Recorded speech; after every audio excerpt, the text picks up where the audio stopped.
A situação nutricional no Brasil segue o padrão mundial. É a primeira vez que nós temos 1/3 da população mundial doente devido a uma má alimentação. São 2 bilhões de pessoas que sofrem de excesso de peso no mundo todo e no Brasil em particular. O crescimento do excesso de peso está mais rápido do que em muitos países do mundo.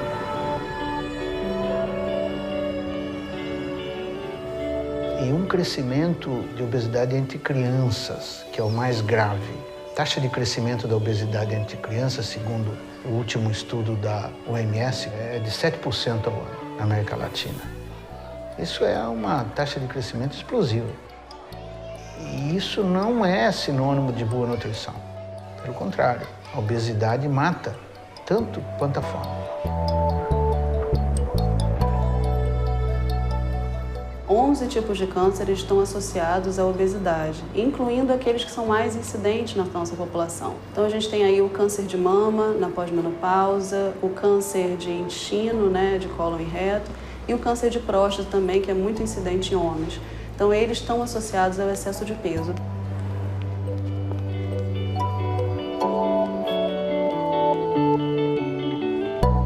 Historicamente, ano a ano, os países foram aumentando a expectativa, os anos esperados de vida de um indivíduo ou de uma população. Hoje, esses anos estão diminuindo, porque você contrai essas doenças crônicas, você tem 19 anos a menos de vida saudável e você tem 8 anos a menos de vida.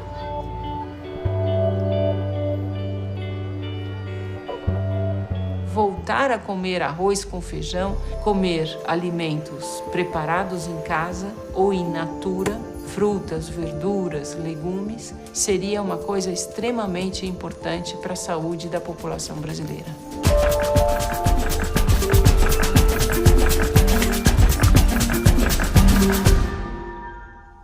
A despeito que a gente tem quase 800 milhões de pessoas ainda passando fome, não é por falta de alimento.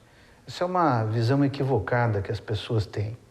Pelo contrário, está sobrando alimento. Então, a ideia é nós desperdiçamos praticamente 1/3 dos alimentos que nós produzimos hoje. Seja por perdas, pós-colheita, transporte, seja por desperdício, no lato sensu, na mesa, que sobra. Falta acesso. As pessoas mais pobres não têm acesso a alimento suficiente e agora o mundo inteiro está com falta de acesso de alimento saudável.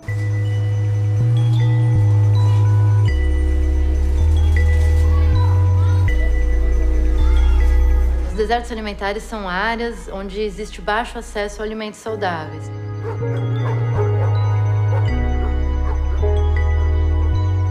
Áreas em que o indivíduo tem que caminhar muito, tem que andar mais de 400 metros para ter acesso a um alimento saudável, que é um alimento predominantemente in natura. Então, uma região em que o indivíduo tem que caminhar mais de 400 metros para ter acesso a esse alimento é uma área considerada um deserto alimentar. A gente vê muito discurso sofisticado sobre a questão da alimentação, essa imposição do comer bem, Mas a gente vive uma outra realidade, A gente está em 2016, mas ainda tem muita criança que não come direito, tem muito idoso que não come direito.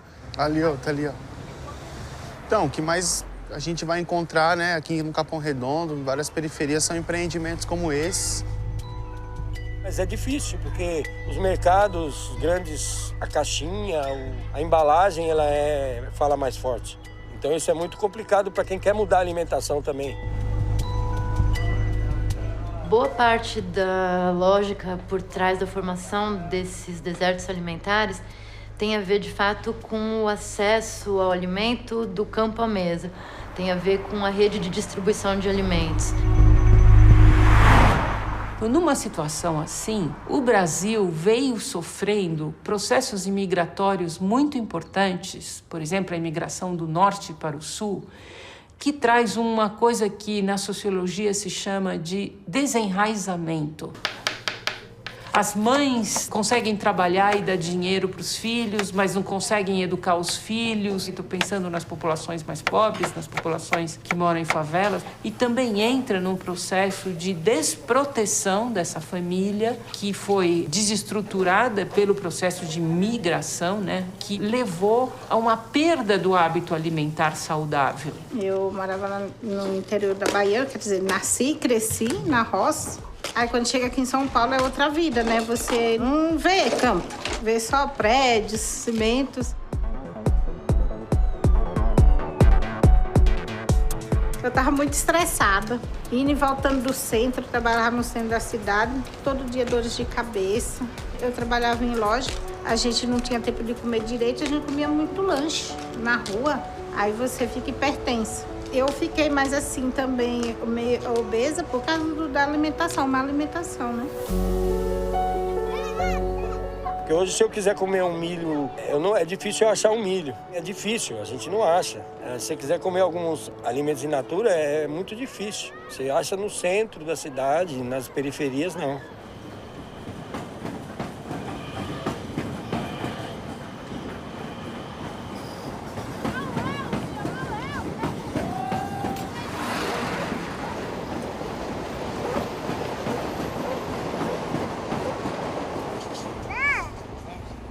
Falta pra mim, agora pra minha família e pro Daniel não falta. Pro Daniel jamais.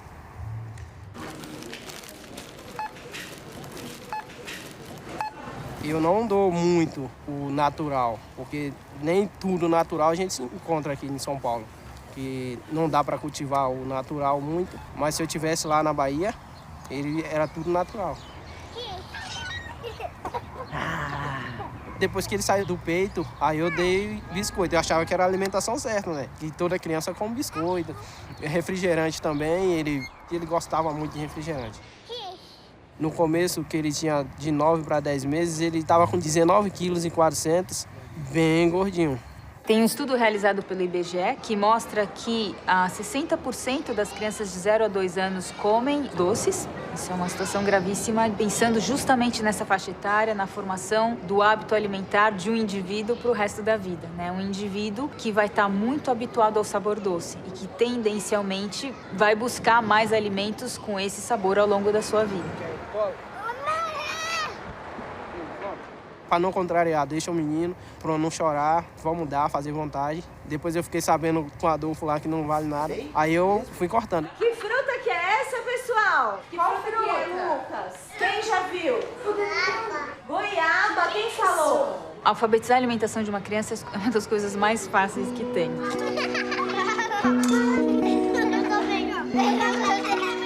Porque as crianças são abertas, elas interagem. Mesmo se uma criança chega aqui já muito habituada ao sabor doce, no contexto, vendo as outras crianças, ela vai se abrindo a outras experiências e a outros sabores.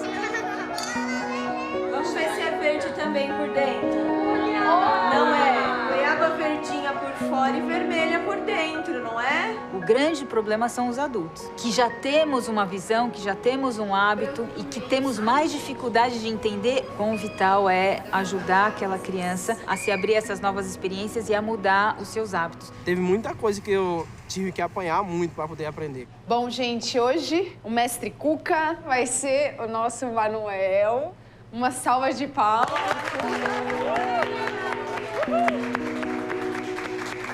A gente vai fazer um suco de jiló com limão. Quem não fizer cara feia vai ganhar um ano de biscoito.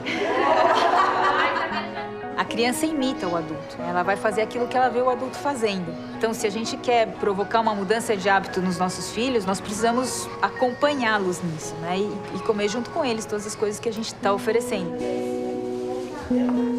Nesse sentido, é fundamental preservar esses primeiros 2 anos e não oferecer açúcar. E evitar, eu diria proibir, completamente a presença do doce, porque é um sabor muito atrativo que facilmente compete com os outros. No começo, de 9 para 10 meses, ele estava com 19,4 kg. Hoje ele está com 1 ano e 10 meses, ele está com 18,8 kg. Além dele crescer, ele diminuiu quase 1,1 kg. Se alimentando bem, o peso dele vai se ajustar. quase todo mundo tá achando ele diferente. Hoje o pessoal fica nessa dúvida se ele tá crescendo ou tá emagrecendo. Aí eu falo para o pessoal, ele tá fazendo tratamento. Emagrecer ele não pode, ele só tá crescendo só. Dá um beijo no pai dela. A memória do gosto das pessoas, ela é parte essencial da educação. 32 na memória, com mais 8 dedos, vai dar quanto? Algo que você estudou, não necessariamente você lembra no ensino fundamental, mas provavelmente você nunca vai esquecer, ficam gravados na sua memória alguns gostos que naqueles anos você conheceu e que formam referência para o resto da sua vida. Eu tenho 8 na memória, com 8 dedos vai dar quanto? 16. 16.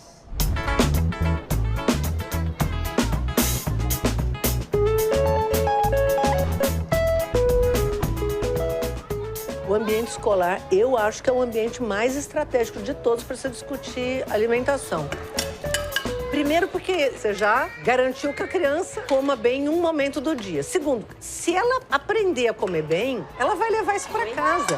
Pode pegar, meu filho. Pode pegar. A escola é estratégica também, porque no caso do Brasil, você pegar só a rede pública, são 43 milhões de crianças. Imagina alimentar 43 milhões de crianças, isso é uma quantidade de recurso muito importante. Se você conseguir canalizar esse recurso de forma correta para gerar uma demanda firme, você gera uma outra coisa, que é fortalecer um lado da comida que é cultura, né? Então, você vai poder lá no Pará comprar comida que é do Pará e não do Rio Grande do Sul.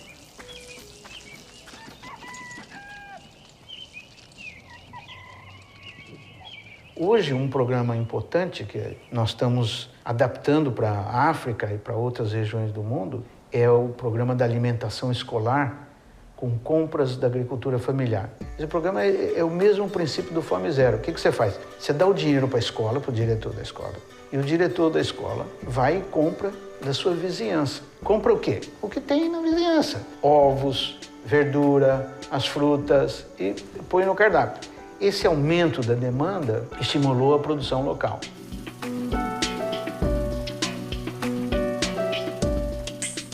Tem dia que a gente vende 700 pacotes de cheiro verde, 300 pacotes de alface, tem dia que é 200. Na época da Semana Santa, a gente vendeu quase 2.000 pacotes de cheiro verde por dia. Não vendeu mais que não tinha. Então, a gente teve essa preocupação de demonstrar para a gestão que realmente o investimento na agricultura familiar, nos alimentos saudáveis, renderia muito melhor, principalmente na questão do aproveitamento. A criança melhoraria seu rendimento escolar.